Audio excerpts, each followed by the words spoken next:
एक समय की बात है। एक छोटे से गांव में रहने वाला एक छोटा सा बच्चा था। उसका नाम राजू था।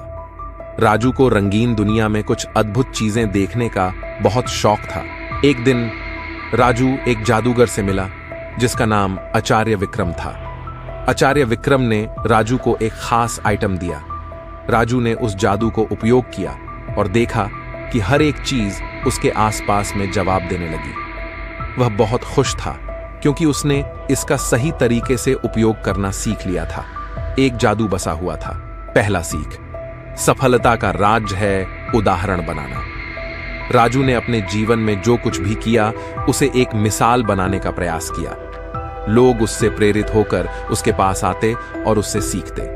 फिर एक दिन राजू ने अपनी जादूगरी का उपयोग एक गरीब परिवार की मदद के लिए किया। उसने उन्हें खाना, कपड़ा और शिक्षा प्रदान की। दूसरा सीख, सहानुभूति और मदद करना असली जादू है। राजू ने समझा कि असली जादू उसमें है जो दूसरों की मदद करके आता है। उसकी जादूगरी से नहीं बल्कि उसकी सहानुभूति से लोग वाकिफ हो गए। फिर एक दिन एक अन्यायपूर्ण राजा ने राजू की जादूगरी को चुरा लिया। राजा ने उसे अपने राजमहल में रख लिया और उससे अधिकार दरबार के लिए उपयोग करने का निर्णय किया। तीसरा सीख, सामंजस्य और आपसी समझ सबसे बड़ी ताकत है। राजा ने जादूगरी का उपयोग गलत तरीके से किया और यह उसके खुद के नुकसान में बदल गया। आचार्य विक्रम की बातों को नजरअंदाज करने के कारण उसने सच्चे जादू की महत्वपूर्णता को अनदेखा किया।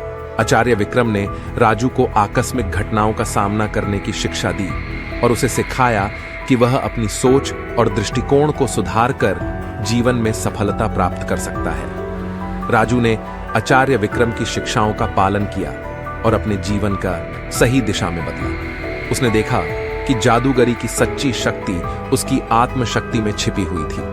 राजू ने देखा कि जीवन में सफलता प्राप्त करने का राज उसकी मेहनत, सहानुभूति और सबकी मदद करने में छिपा हुआ था। उसने सीखा कि हर किसी के जीवन में जादू होता है, बस उसे खोजना होता है। राजू का जीवन अब बहुत रंगीन और सफल था और वह हमेशा अच्छे कार्यों के लिए जाना जाता था। उसने देखा कि जादूगरी उसके अंदर थी, बस उसने उसे सही तरीके से पहचाना और उपयोग किया। इस कहानी से हमें यह सीखने को मिलता है कि सच्ची सफलता और जादू हमारी आत्मशक्ति में छिपा होता है और हमें दूसरों की मदद करने में ही असली जादू मिलता है। इससे हमें यह भी सीखने को मिलता है कि हमें अपनी सोच और क्रियाओं को सुधार कर ही सही दिशा में बढ़ना होता है। और बच्चों, कैसी लगी आपको ये स्टोरी? कमेंट सेक्शन में जरूर बताना और लाइक और सब्सक्राइब शेयर जरूर करना और मम्मी पापा की बात माना करो। थैंक्स।